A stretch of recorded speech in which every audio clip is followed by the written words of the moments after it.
Ассаламу алейкум, жалпы жамаат, такси иштеп жаткан мекендештер, агалар, эжелер, карындаштар, инилер, баарыңыздар кутмандуу кушуа күнүңүздөр менен. Баарыңыздарга ийгилик жана жакшы, только жакшылыктар болсун.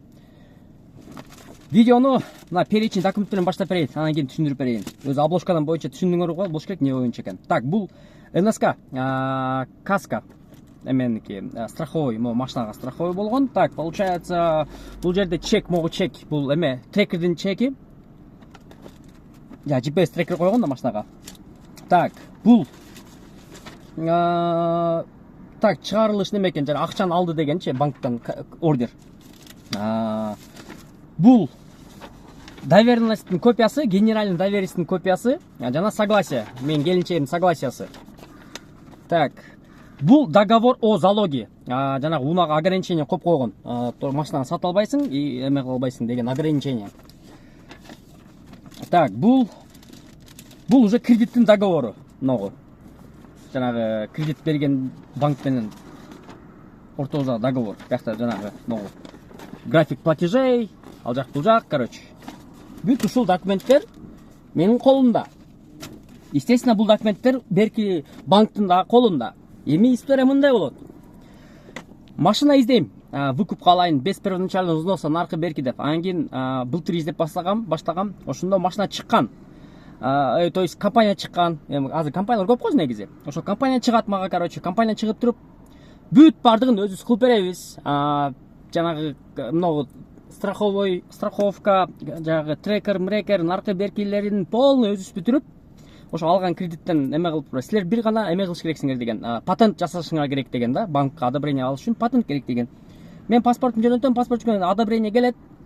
Анан былтыр мен эме токтотуп турам, быйыл алам депчи. Анан кийин быйыл уже чото мен даярмын деп туруп, январда баштайм, январ ортолорунда, короче, баштасагандан кийин алар деле уже документтер чогултуп, короче, бүт бардын даярдап кылат дагы, эме кыл дейт, эле патент кылдым дейт. Патент кылам, калгандарын алар өздөрү, короче, Яндекс иштеге, наркы берки деген темалар полный өздөрү кылышат экен. Кылышып туруп, короче, мага болду, банкка машина тандаш керек деп калды уже. Машинаны тандап жүрүп, машина чыкпай, анан кийин могу машина чыккандан ушул машинага токтолуп, короче, ушул машинаны ала турган болуп сүйлөшүп, машина боюнча Кореядан алып келген адам технический состояние зыңк, ал жак бул жак, короче, мындай прям сонун деп айтып берген. Все хорошо. Мен эми по-любому түшүнбөгөн адаммын, бирок ошо түшүнбөгөн адамдын колдонбой, жакшылап чын эле айтып койго десем, ооба, чын эле мына жакшы машина, сол машина деп договор кылып туруп банкка барабыз. Банкка пятница күнү барабыз, получается. Барып туруп банктан мен акчаны алам колума. Почти что миллион сом. Алып туруп, общий, короче, машина 1 200 000 сүйлөшөт. Миллион сомду алам дагы, берем аларгачы. Сразу берем. Банктан, как положено, акчаны эстетип берет, берем. Анан кийин машинага, получается, доверенность жаздырып алат буларчы, банк. Генеральный доверенность жаздырып алат. Генеральный доверенностьта машинаны каалаган убакта каалагандай кылса болот дегенге мен уруксатымды берет экенмин да. Ошентип булар быйыл ушундай жаңы закон чыкты, ошонун негизинде ушундай кылып атабыз деп туруп айткандан мен макул деп туруп ошого ыраазы болуп берем. Анан кийин получается кредитти алып беришти, акчаны бердим. Анан машинаны алар пока бербей турат. Понедельник күнү, короче, арестке коебуз машинаны. Анан кийин беребиз. А то сен сатып салсаң да мүмкүн наркы берки деген коркунуч мененчи. Анан все хорошо деп туруп, понедельник күнү барам. Барып туруп эмеге барабыз, унага Аюградка барабыз. Аюградка барып туруп, так пятница күнү оформление кылабыз уже, машинаны полностью оформление кылып, менин атым өткөрүп, ал жак бул жак кылып, банкка барып, банктан акча алып, акчаны аларга берип, полностью бүтөт да. Анан кийин понедельник күнү Аюга барабыз, Аюга барып туруп эме кылабыз. Неле? Запрет койдурат экен. Ошо менен бүттү, короче. Анан кийин банктан кайра бир 2-3 банкка дополнительный сумманы алабыз деп туруп, алар өз документтерин алып калдыктан, документтер жөнөтөт тияк-бияка. Отказ келет, короче, ар бир банктан. Бул баланын кредитный историясы уже, то есть кредит ала турган мүмкүнчүлүгү уже чектелиптир да, типа башка кредит бере албайбыз деп айтат. Банктар полный отказ кылат, короче. Анан кийин булар могу уже салондогу балдар мага жазып баштайт. Короче, поручитель табыш керексиң, бир адамга кредит алып туруп, ошо кредит алып берип бизге акчаны бериш керексиң дейт. Анан мен кимди айтам? Аялымды десем, аялыма дагы уже эме кредит историясы бербейт экен, короче. Анан кандай кылабыз, андай мындай деп мынаса кичине мындай уже кополдураак сүйлөп башташты уже, типа машинаны алып келип коюп коюңуз бул жака депчи. Анан чото мен уже мындай түшүнбөй калып, мурдагы кечеги пятница бир видео киргизгенде, ошондо бир жанагы юрист керек, наркы берки керек деп киргизгенде бир юрист чыгат. Короче, документтерди алып келгиле, окуп көрөйүн, текшерип көрөйүн депчи. Алдап койгон жокмун наркы берки деп. Анан кийин все ошого жолугуп, азыр как раз ошо менен жолугуп, ал менен документтерин полный окуп, карап, короче, юридический жактан таптаза экен, короче, эч кандай проблема жок деди. Кстати, кимге юрист керек болгон болсо, туугандар, бияка номер жазып коем. Нурдин, правовой, гражданский, административный боюнча суроолоңорго, то есть силердин правоңарды защита эткенге даяр. Вроде как опытный эле юрист экен, менен бүгүн жолугуп, бүгүн сүйлөшүп, мага кичине мындай по полочкам полностью разъяснить этип койду. Ал жак бул жак наркы берки ушундай депчи. Кимге керек болгон болсо, чалып байланышыңыздар болот. Балким кандайдыр бир мыйзам чегинде эгерде бир бузуклар болгон болсо, ошонун боюнча жардам берип, жана консультация алып силерге жардам көрсөткөндө даяр юрист. Нурдин номерин жазып коем. Кимге керек болсо кайрылсаңыздар болот, туугандар.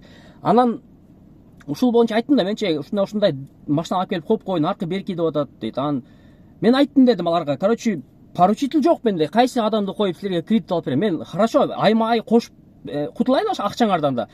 Разом бере албайм да мен наркы берки десем, анда машинаны алып келип коюп коюңуз, бизге мындай айына 10 миң, 12 миңден кереги жок, короче, бизге общий сумма сразу керек деп ошо балдар айтты.